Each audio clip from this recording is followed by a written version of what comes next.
welcome to another episode of Yarn to Table. I'm Celeste, and this is a show about my knitting life, and more my creative life in general.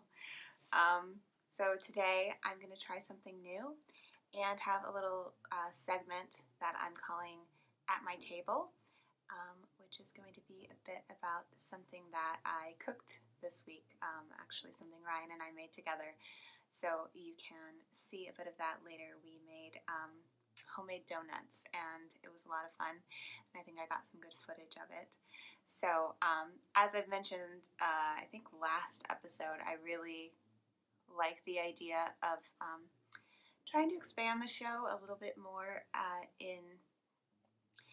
in terms of capturing in the most authentic way possible sort of what other tangential things to knitting I'm passionate about that are also creative and something that I would think that you would be interested in. So please let me know what you think about that segment and this idea in general. And yeah, I talk more about what I'm thinking and kind of the inspiration behind it in last episode, so check that out if you haven't yet, and let me know what you think of this week's segment. I also want to apologize in advance for the background noise that will likely run throughout this episode. We're getting a new roof right now, and it's been a particularly noisy day, so sorry about that. Can't be helped. You may notice that I'm drinking coffee today instead of tea. I'm recording this in the morning, and I thought it might be interesting, since I'm having coffee while I record, to share a little bit about the coffee. So this is what I'm drinking. It is a direct trade, bird-friendly Guatemalan coffee blend that is perfect for sharing for those closest to you. In your cup, you'll find nuances of dark molasses, almond, and raisin with a nice medium body. Roasted in historic over-the-Rhine, so this is local, roasted right here in Cincinnati, in fact just a few miles from my home.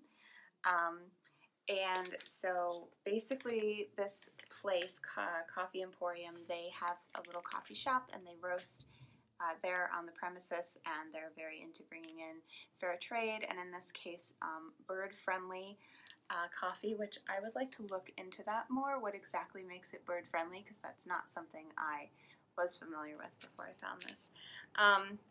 But yeah, I love their coffee. It's really good. You can tell it's fresh because they actually print the date that they roasted it on there, and this is actually pretty old because I bought this. This is, as you can see, empty. So I'm actually drinking the last of this coffee right now. When I bought it, it was just a few days old. And yeah, the fact that they actually put the date that it was roasted is a good thing to go by, to know that you're getting really good fresh coffee versus an expiration date or a best by date. And I really love this label because this is, if you don't know Charlie Harper, who's a local artist that we really love, Ryan especially loves. So when they do their bird-friendly blends, they always have different Charlie Harper bird, especially cardinal images. So this one is Cardinal Courtship, and I just got another one that is like Winter Bird or something, and it's a cardinal in the snow. So just really lovely. And so as I said, I'm drinking the last of this right now, and I went to Coffee Emporium to work over the weekend to work on revising essays for my MFA program. So they have a really great place to they're a really great place to set up and work if you want to kind of get out of your house, which helps me focus a lot of times, and it feels like a bit of a treat and a motivator as well. And so while I was there, I got some more. So as I said, I'm about at the end of that, and this is too much. This is Fiona the hippo, longtime viewers will know how much I love her and what a big part of my life she is. And anyone who doesn't have a clue, just go ahead and Google Fiona the Hippo. You will not be sorry you did. Beautiful, inspiring story, and incredibly cute baby hippo. So just go and do that. I'll be here when you come back. But yeah, this is the Thirsty Thirsty Hippo blend, and I thought it was so cute. I mean, I'm all about Fiona. I love the label. I love the pink. Fiona has a lot of pink markings, so it's a great color for her, and pink and gray happen to be my favorite colors as well as Fiona's, so who knew. But I posted this on Instagram, and one of my friends who we both used to work at the same ad agency, we've actually both moved on since then, but she's a designer and she designed the labels, so she saw it on Instagram and she was like, I designed that, which was pretty amazing. So yeah, nice little little coffee show and tell for you guys. Moving right along, so from what I'm drinking to what I'm wearing, you will have seen this as a finished object in the last episode, but I don't believe you've seen me wear it yet. So this is my Zweig, or as I like to call it, my rustic Zweig, because I went with really rustic yarns to get a completely different look from the sample and most of the Zweigs out there that are made with superwash. This is Jamieson Shetland, and then the yoke is this beautiful speckled, pretty tough from Maddfuzzy, both of which are really lovely, yummy, rustic farm wools. And yeah, enjoying wearing this this winter. It, as you may be able to see, is a little bit translucent because of the lace in the yoke, and I just wear this sort of flesh-colored tank top underneath it, which is kind of perfect because I don't want something dark that like shows through, but yeah, other than the transparency, which is just sort of something you have to, it's just like one more thing to think about, I guess, and to make sure that you have the right thing to wear underneath it and whatever, but that's really the only downside of what is an incredibly popular pattern. I mean, I don't have to tell you how great the Zweig is. So anyway, wearing my Zweig today. And now let's get into what I have been working on. So I finished my why can't I speak today? Northeasterly, which I knit to be a baby blanket. Get an idea of the size there. And I knit this using primarily Advent yarn from Stress Knits. I also used some leftovers from last year's Advent calendar, which was a Homespun house. And I also just threw in a few little scraps here and there that I had. All of it is fingering weight. And this was a bit of a beast to do. I mean, it doesn't look like much, but when you consider that it's all fingering weight on, like, I think it was 2.5 millimeter needles. So it's a pretty tight gauge. It's quite a beast. I started it in December. It became my monogamous priority in January, and from that point it took about 2 months. Now granted, I did not knit a ton in that time, especially not in January. I have not been knitting every single day this winter. So I have just, with work and school and other things and traveling, been not always in a place at the end of the day where I have the energy to. So this has been my big project, and it definitely felt good to finally finish with it, although I did enjoy working on it a lot. I really like how the colors are coming together. I definitely thought a lot about color management as I did this, and I've talked in the past when I shared this on, more specifically my kind of technique for choosing the next colors and putting them, you know what I'm saying. I'm having trouble speaking today. But one thing that I never mentioned that I wanted to make sure I mentioned before I stopped talking about the Northeasterly forever is a slight modification that I made that I found made it a lot easier. So when you do these chiffons, in the center here, you have this column of slipped stitches to get that nice clean look. And on either side you have increases. And the increases are make ones. And it's written to have the increases directly next to the slip stitches. But I found that it was really, really fiddly to do a make one right where you'd had a slip stitch, because you have this yarn running behind the slip stitch, and that's actually the yarn that you're pulling up to put your make one into. And so because it was a little bit looser from running behind the slip stitch, it just made it a little fiddly. So what I did was I actually moved the make ones out so that I would increase, then I would have 3 stitches in between, one of which would be the center column slip stitch, and then I would increase again on the other side. So I actually had 3 stitches in between my increases instead of just the one. I don't think it really looks very different at all from the sample, and I found it to be a lot easier to do. So that would be my little tip for if you are making one of these yourself. Yeah, so baby blanket down, that feels good.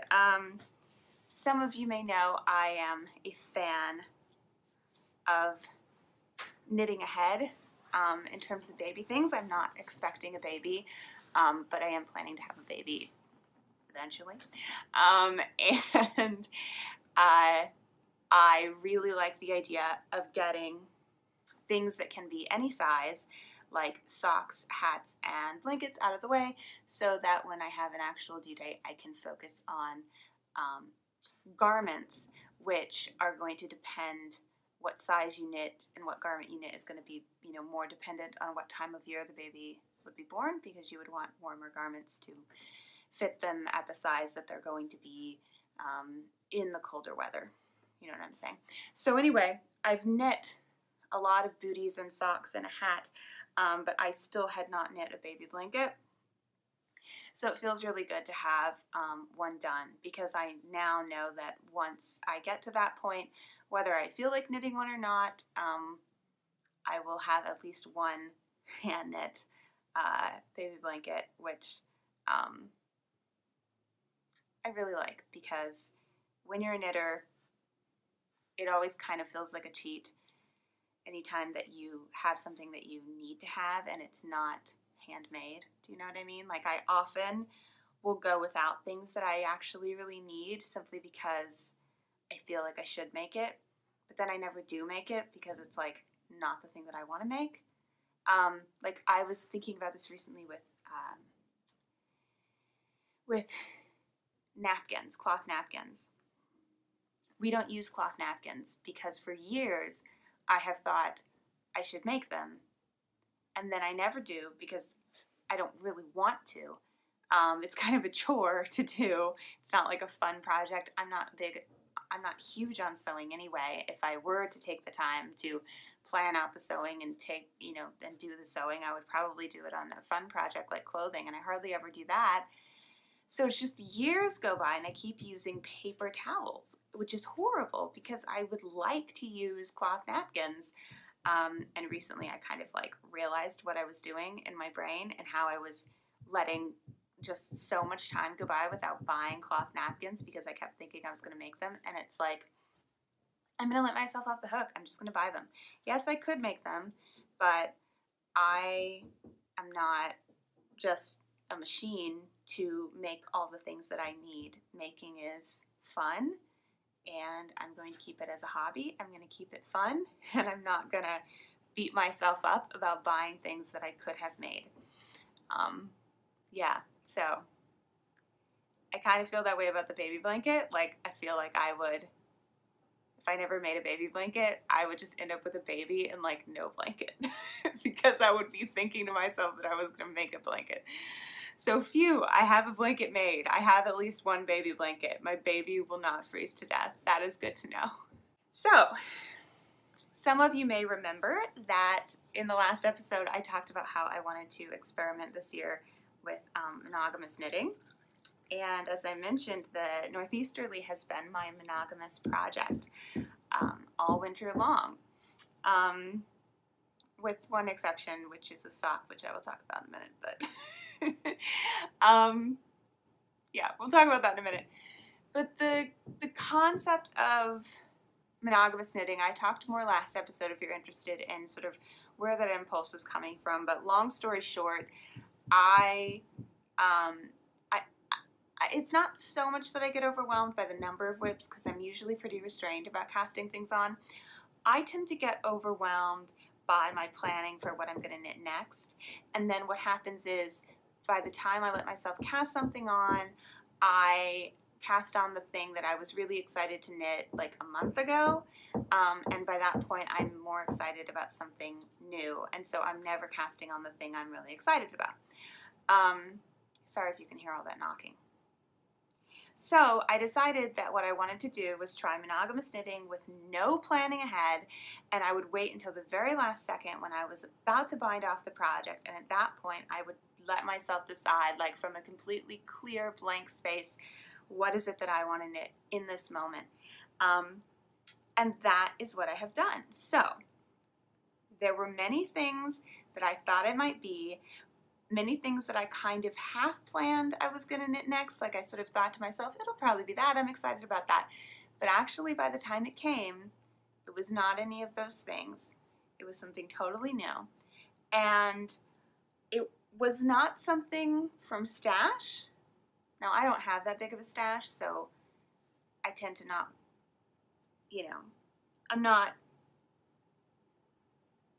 I have a few sweaters quantities in my stash, which I have a pretty good idea of what sweater I want to make with them, or at least I bought them with a certain sweater in mind. And at some point I think I will be, those sweaters will be the thing that I'm the most excited about, that I want to knit immediately.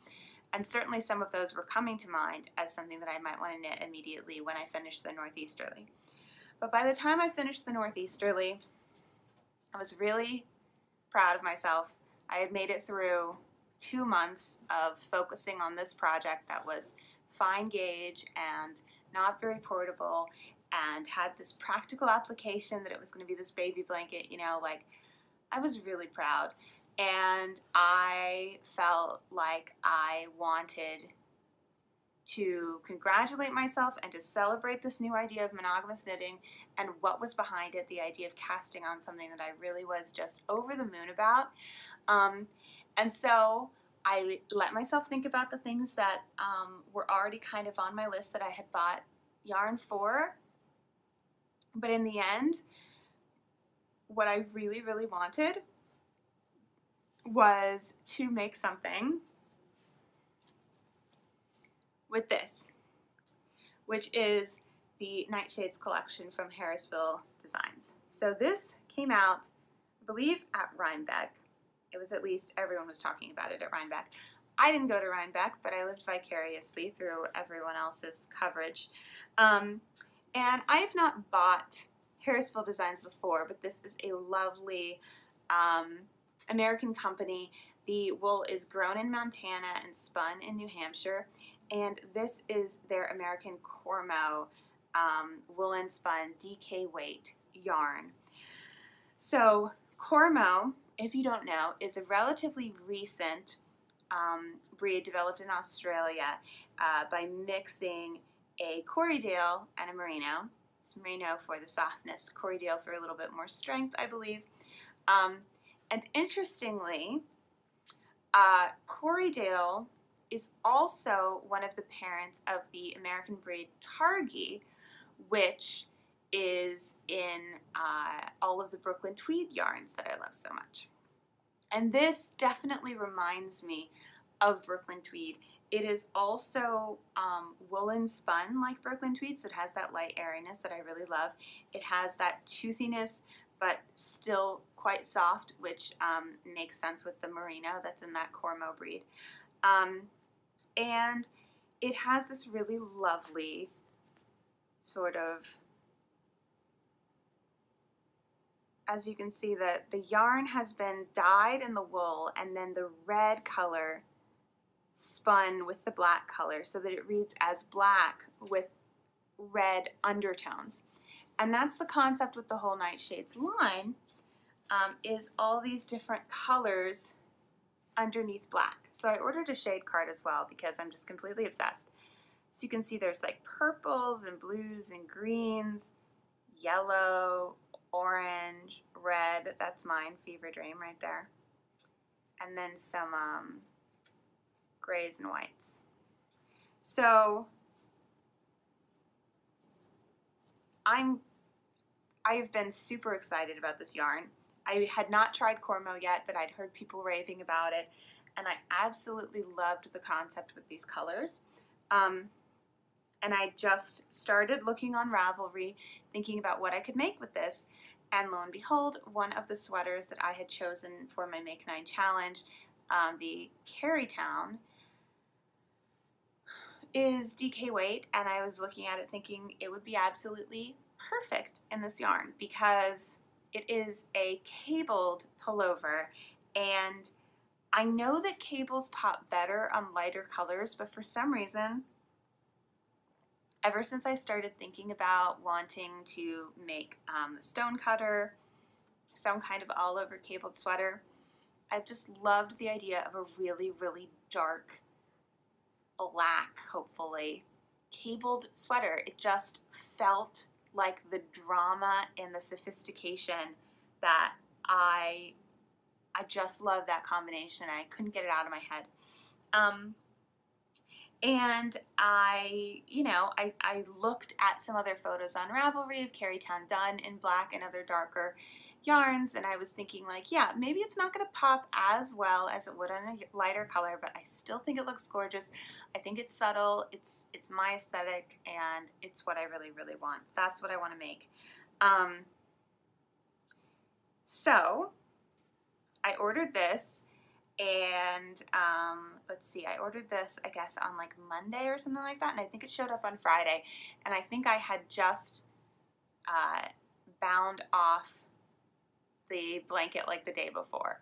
Like I ordered it knowing that I was like a couple days away from finishing, which was perfect. And I was a little bit afraid that the yarn wasn't going to get here and I was going to have the weekend and not know what to do with myself, but I had backup ideas, including but not limited to the emergency sock, which we'll talk about in a minute. So anyway, got it in the Fever Dream. Some of you may know that red is a color that I absolutely love to wear. So it was a hard choice because I love all the colors, but ultimately this felt like what I wanted. And with it almost gives it that like oxblood shade with all the black and the red. It just, love it. And the more that I look at the shade card, the more I think, I don't know if it would be too subtle to read, like it might not work, but I really like the idea of, there's that sweater that is stripes and it has like a diagonal yoke. It's kind of got like a 70s vibe to it. I don't know if you've seen it. I can't think of what it's called right now, but I really like the idea of making one of those with Nightshades. Just like a black rainbow. It might be too subtle, but it might work. I'm not sure, but I have that in my head. Anyway, I cast on the Kerrytown, which I have here in Big Edie, my beautiful field bag. I cast this on, and just over the weekend, I knit almost half of the front panel. So here you can see it has this cable running up the center with braided cables on either side, and then this interrupted garter, or I've also heard it called an articulated rib on either side. And this whole thing is going to be knit in pieces, which I have not done before. I have seamed sleeves, just drop shoulder sleeves to a bodice that was knit in the round, but I have never knit an entire, I don't think that's a lie. I don't think I've ever knit an entire sweater in pieces, so kind of excited about that. Certainly it's been nice in terms of just this sort of smaller, less heavy piece to be working on. I quite enjoy that, and I don't really mind seaming much. So I know the hip thing right now is seamless sweaters, and that's why I've basically only knit seamless sweaters, because I tend to be drawn toward modern designs, and the modern designs from the, you know, popular designers, they tend to be seamless right now because that's what people like. But personally, I think I'm going to be really into seamed sweaters. I don't think I'm against it at all. And yeah, as you can see, it's quite yummy. So let's see, the pattern did not mention how to cast on. I chose an alternating cable cast on, or ribbed cable cast on, which is something I learned for the Huck hat by Nora Gone in the fall, and I really, really love it because it's quite simple to do, and it gives you a nice edge. Not quite as nice as tubular, which honestly, in retrospect, the only reason I didn't use the tubular cast on is I started this late on a Friday after a really long week, and I was in the middle of watching a movie with Ryan when I cast it on, and I genuinely just, it did not even cross my mind. Like, I didn't remember in that moment that tubular cast-ons existed. It wasn't like I thought of it and I thought, I'm too tired to do that. I just completely forgot it was an option. The pattern didn't tell me what cast-on to use, and in my brain I was like, what's that fancy cast-on? Oh right, alternating cable. Okay, gonna do that. And so then I did. By the time I remembered that tubular cast-ons existed, I had already knit like to here. So it's fine. I don't mind. What are you gonna do? In a perfect world, it would be a tubular cast on, but in my world, my brain can only manage so much, and it just didn't manage remembering that that was an option, so that's fine. Let's see what else. One of the things that's kind of weird about this pattern is that she has the center cable charted, she has the braids charted, and then she also, you know, tells you essentially there's this like 4-row repeat for this texture. The braids are also a 4-row repeat, and this is like a 68-row repeat, something like that. So she has all the descriptions for all 3 of these things on 3 totally different pages in the instructions, and I just do not understand why she couldn't just chart the braid right alongside this chart. Like, I don't know why that needed to be a separate chart on a totally separate page, but for me, it's going to really slow me down to either be going between pages checking, because no matter how confident I feel that I've memorized something, I'm anxious and so I want to double check it. And then also just the extra time that it takes to seek in your brain like what the repeat is versus just glancing at it. I don't know. For something as complicated as this, I'm gonna be looking at the chart for the center cable anyway. So the idea that I would be doing the braids like from memory while looking at the center chart, I don't know. I just felt like I wanted it all written down and easy to reference. So I just wrote it up myself. So basically, I have the instructions. Wait, no. Those are the other instructions. I have the instructions in my lovely little chart keeper, which has my magnetic, you know, things on it to mark where you are on the chart. So I took the chart, and right next to it, I just wrote down, like, basically 1 through 4, because it's a 4-row repeat. So for each one, I just wrote to myself, like, whether you're knitting or purling on the interrupted garter, and then what you do for the braid.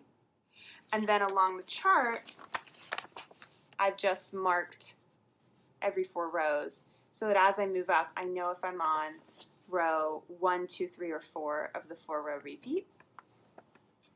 And that's been working really well. And then I also highlighted, because the cables are pretty simple. It's all cabling 4, and you either do it front or back, and then on some of them you purl the behind stitches versus knitting them. So it's essentially 4 different types of cables that are all pretty similar. But the thing is, they look all really similar as well on the chart. So again, just to make it really fast, instead of having to spend the extra time for your eyes to register whether it's leaning to the left or to the right, and whether that means cable front or cable back, I just highlighted all of the cable fronts. If I really wanted to be super efficient about it and make it really easy to read, I would have used like 4 different highlighters, and then I could highlight cable fronts with purls separate from cable fronts with knits. But I just highlighted all the cable fronts because I only have 1 highlighter at home. I have a bunch of highlighters at the office, but I only have 1 color at home, so that's what I did. Yeah, so looking at that little cheat sheet makes it really efficient, which I like because it makes it faster, and it just makes, you know, there's less time that you're having to spend in your head second guessing whether you're doing the right thing, and more time that you're spending just doing all that yummy, lovely cabling. Because it turns out, for me, I feel like I said this when I was working on the Huck hat as well, it turns out I love cabling so goddamn much. Like, I love the way it looks, but I also love doing it so much. I never liked cabling that much when I used a cable needle, but now that I cable without a cable needle, it's like brioche to me. Like, it is just delicious. It's just one of my favorite things. My hands just love the rhythm of it, and the fact that I get to have anything cabled like this gets to be sort of a process and a product knit because of that. Because I love the way cables look, and then I also love the way that it feels doing it. It makes me wonder why I ever knit anything that's not cables. Like, and this yarn too, this is exactly the type of yarn that I love to work with. This woolen spun, rustic, just delicious yarn that is, you know, soft but also toothsome, and it's light and airy. I don't know why I ever work on anything that's not this kind of yarn in a cabling, you know, slightly complex cabled pattern. Like, when I do that, it's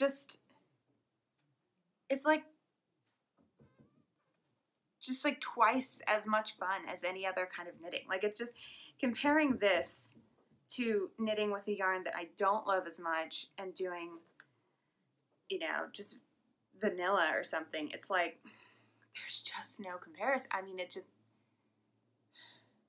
I don't know. I don't even have words. It's just like, do you ever find yourself knitting on something and you just think that when it's finished, you're going to be sad that it's over because you want the product, but at the same time, it's just like, you want all of your knitting to feel the way that that did? That's how I felt with the Huck hat, and that's how I'm feeling with this, and it's making me realize that I need to spend more time when I choose projects thinking about them from that point of view. I want to spend more of my time using the yarns that I love and knitting the stitches that I love, like cables. So anyway, I'm just absolutely adoring this. I'm going to be really sad when the front panel is over because the back panel and the sleeves are not going to have cables on them. But it just makes me realize that I really need to do an all-over cabled pullover, which I keep being on the edge of doing, and then I guess I just get intimidated, or I don't know, it just hasn't come together for me yet. I'll talk more about that in dream knitting, but I think this might be the year it happens. It might be the year it happens. Spoiler alert though, probably not the stone cutter, because that is like, it's like a curse. I always say I'm gonna knit it, and then I just never actually want to. So I'm pretty sure that that's cursed and I just need to knit something else, but we'll talk about that in dream knitting. Okay, so the exception to the knitting monogamy is my emergency sock. So I have that living here in my beautiful Peapod Threads bag, which I love. And here's the deal with this sock. So this is Retrosaria Mondim. And I cast this on, I don't know, maybe on the plane to Portugal or something, I can't remember.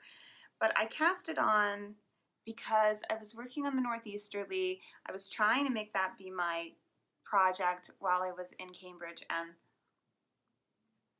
it just did not work well as a sort of portable on the go, you know, thing to be doing in seminars and readings and stuff like that, because I had so many minis and it was so big and just like unwieldy. It just, there's just nothing like a vanilla sock, man. Vanilla socks, they are just good for stuff like that. So I knew that I wanted to knit on the plane to Portugal, and I would probably find other times in Portugal that I wanted to knit. So I took this yarn, or I cast it on, or something like that. Then as it turned out, I was actually so exhausted on the plane and so, you know, just busy. The whole time we were there, I just barely knit at all, like barely at all. So it turned out I didn't really need it for that, but I had this sort of like tiny little beginning of a sock, and I decided at some point you know, I'm still working on this Northeasterly, and it was Oscar season, so I kept going to the theater, and I wasn't bringing knitting with me because I couldn't work on the Northeasterly at the movie theater, and I just kind of realized that I needed a vanilla sock for knitting emergencies. Now, I've not really used it yet. I haven't actually taken it to the theater or, you know, in a car or on a plane or whatever, but if those things come up, if something comes up and my main project is at a place where it's not going to work because I'm in the middle of seaming it, or it has complicated cables, or it requires a whole bunch of mini skeins, or whatever the reason may be, if there's ever a point where, you know, I'm just going to have to not knit for some event because what I'm working on is not going to work as a portable project, I want to know that I can just bring this and knit on this instead of not knitting. So the concept is, I don't want this to distract from my real project, but I do want to know that I have something I can go to in mindless knitting emergencies, moments when you just have to have your mindless knitting. So far, I haven't exactly needed it, and so we'll see how that goes, and maybe it'll take me like 2 years to get through this pair of socks because I'll barely ever need it. I don't know. We'll find out. But that's essentially what's going on here. The other day I put this chocolate bunny on it for Easter just because I thought it was cute, but I still have not worked on this in like a long time. I don't know. I don't remember when I knit this. Maybe on the plane home from Portugal? I have no idea. But anyway, the idea is that this is going to be some shorty socks because I need more shorty socks to wear with my ankle boots. And the other thing is, so because this is non-superwash, I actually cast on, I think I did 64 stitches instead of my usual 56. I might have done 60, I don't remember, but I have another pair. I'm actually wearing them right now. Another pair made with Retrosaria Mondim, and they are a little snug. Like, I can wear them and everything, but because they're not superwash, they don't stretch out as much as superwash socks do, and so I find that I don't need as much negative ease. So this is an experiment to see if 64 is a better stitch count for that. And yeah, I guess that's all to say about them. Probably won't see these for a while. Probably won't show them until I have like a half object or something. Which could be in a year, who knows, but that's what that is. Okay, so now I'm going to interrupt myself for the new segment at my table, and you can see a little bit of Ryan and I in the kitchen making some homemade donuts. We made old-fashioned sour cream donuts, and they were lemon poppy seed. And they were amazing, and they were really fun to make. So I hope you enjoy this little segment here, and then I will be back for dream knitting.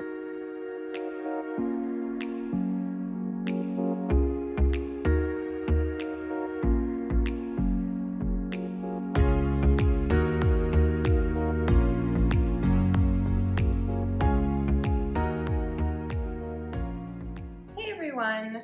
So we are here on a snowy Sunday afternoon in our kitchen, and we are about to make some homemade donuts. The donuts we're making today are actually from a recipe from our meal kit service, Plated, and they are sour cream donuts, which is a type of old-fashioned cake donut. And I actually did some reading about this, and sour cream donuts, they don't know exactly where they originated, probably somewhere in the US or Canada, but one of the oldest references to them is from a 19th century women's journal that has a recipe for sour cream donuts, and it's actually from Marion, Ohio, which is not far from where we are here, so I thought that was kind of interesting. I've never made homemade donuts before. Ryan, you've made beignets before, right? Yeah. And you used to make donuts professionally, kind of. Yeah, I worked for Krispy Kreme for a couple of years, and we had a sour cream cake donut, and it was one of the better ones. Mm-hmm. I don't know if that's going to be very useful in a home kitchen versus an industrial kitchen. Right. But maybe I'll have some tips. You definitely developed a bit of a appreciation for the nuances of good donut making. I mean, he's kind of a donut snob. Yeah, I'm a total donut snob. I would say, yeah, from your experience working there. So, anyone who's not from the U.S. who doesn't know anything about Krispy Kreme, do you want to kind of tell them just a little bit about what that is? Oh, they're international now, but it's a donut company that's been around in America since the 30s, and you can see the whole production. They, unlike Dunkin' Donuts, they actually make them at the retail stores. Mm-hmm. And they make them fresh, and their donuts are a little different, and it would be really hard to recreate at home because they use like a whole yeasty brew, and they have like these mechanical extruders, and it's really cool and fun. Well, and most donuts are broken down, I think, into the yeast donuts, which are sort of lighter and they rise, and then the cake donuts, which is what we're making now. Yeah, they're fried dough. They don't proof at all. Right. And then both types of donuts will go through a waterfall of glaze, which everybody likes. And then people like to eat them hot. Yeah, Krispy Kremes always have a hot, like, neon sign that they will light up to, you know, lure people in. Like, we have hot donuts right now, which people are very into. But you've got opinions on that as well, right? I personally think there's this period, it's about an hour after the donut's done, where the glaze is perfect, like candy. Like, it won't even stick to your hands. Mm-hmm. I don't know if our glaze is going to do that. But then it's not so hot that it tastes like the fryer. Right.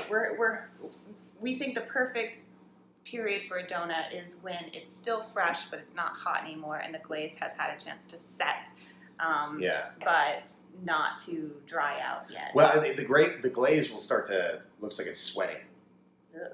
Yeah, that's what we call it when it starts to sort of run off the donut, and that's. You don't want to go past that point. It's just sticky. I mean, it still tastes like sugar, but it's kind of. All right. It's sweaty. Well, that's a nice image. So hopefully our donuts will look good. This is going to be tricky. We're hoping they look like this. We're just making, you know, sort of oblong donut hole type shapes instead of anything fancy. And we're going to make a lemon poppy seed glaze for them. There's also going to be poppy seeds in the batter. and then we will try to set them aside, and hopefully the glaze will set, and they'll be ready to eat a few minutes after that. Can I give us some tips? Yeah, what are your tips? So, just from looking at the recipe real quick, I think when we make the shapes, you want it to be a shape that's not too round, because if it's too round, then it will just kind of roll around in the oil, and you won't be able to control how long it fries on each side. Well, I think we're actually like dolloping the dough into the oil. I'm not sure how much it's going to be like a batter or how much it's going to be like a dough. That's something we'll Right. It'll be a batter. It'll be more of a so batter. We'll have to. We could probably shape it with 2 spoons and then drop it in. Okay. And then the other thing is with the glaze. When you're making a glaze, we might want to just have some near boiling water on hand in case we need to thin the glaze at any point. Oh, okay. So you can kind of keep it the consistency you want right there. Right. Cool. Great. Hot donut tips.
Welcome back. It's time to talk about dream knitting. So, as I mentioned earlier, I don't really want to make exact plans for what I'm going to be knitting next.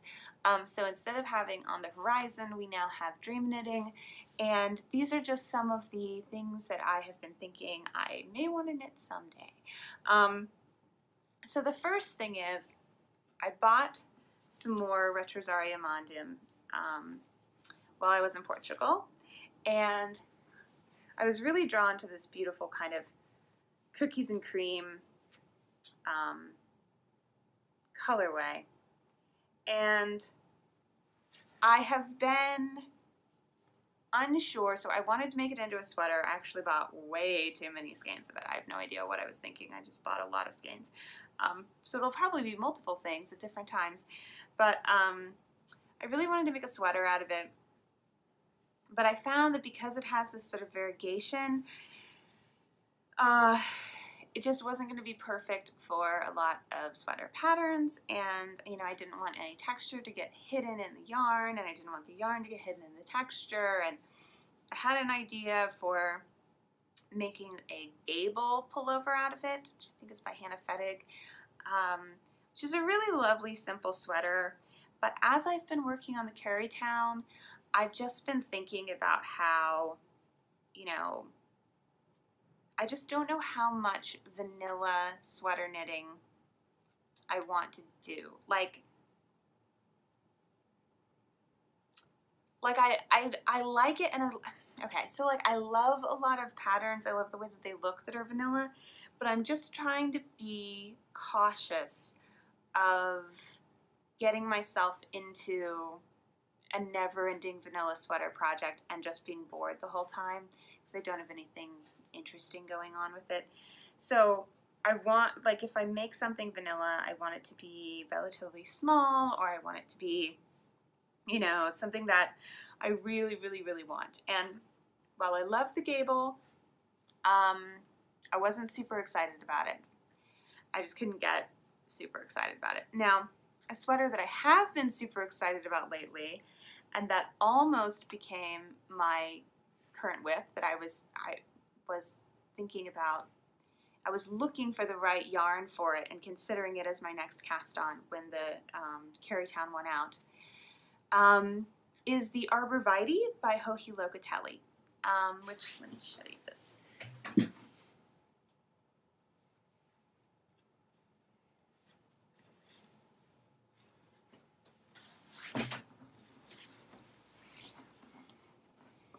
So this is the winter edition, this past winter's edition of Pom Pom Quarterly, which is the only knitting magazine that I worship enough to actually subscribe to.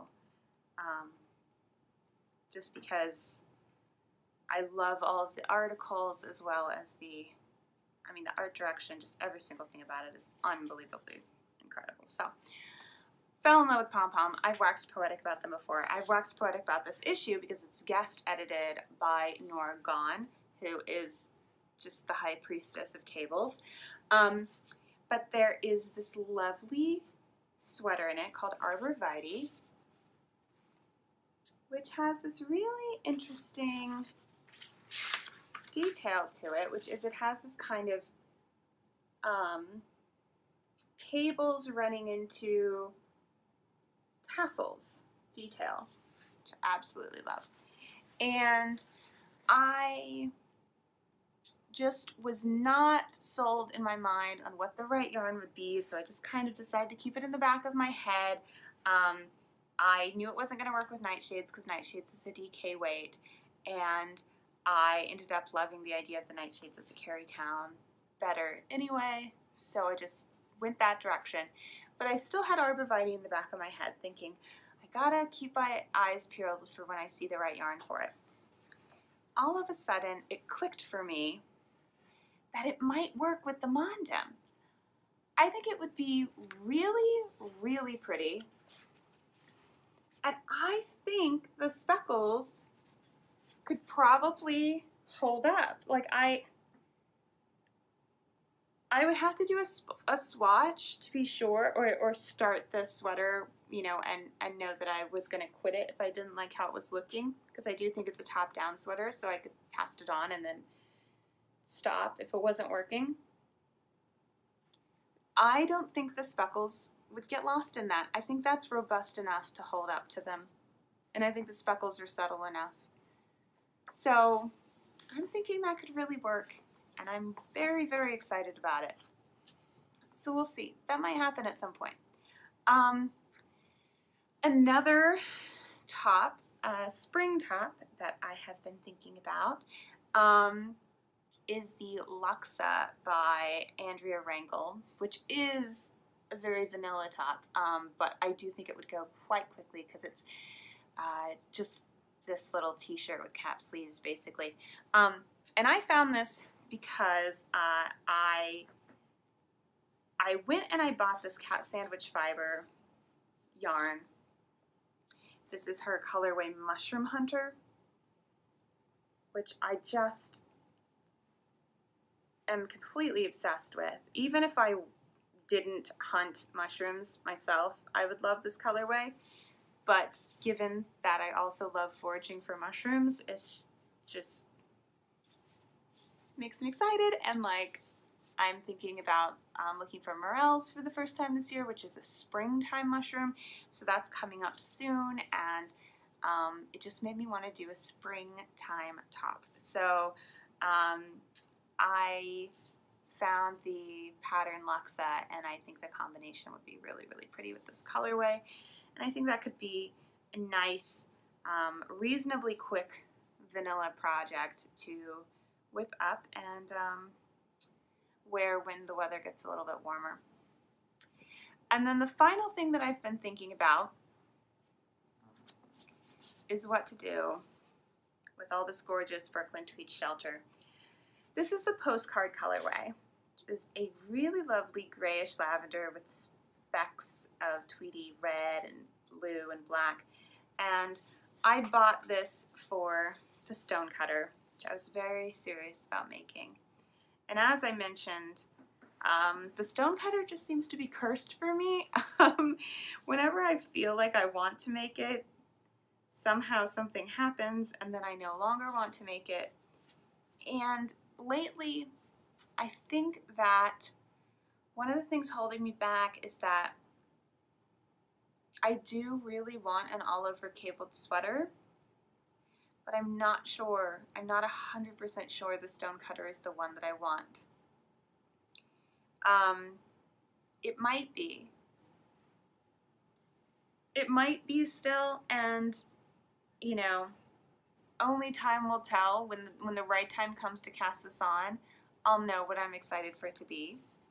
But I've been toying with the possibility that it wants to be something other than the stonecutter. And so I've been looking on Ravelry, considering what else it might want to be.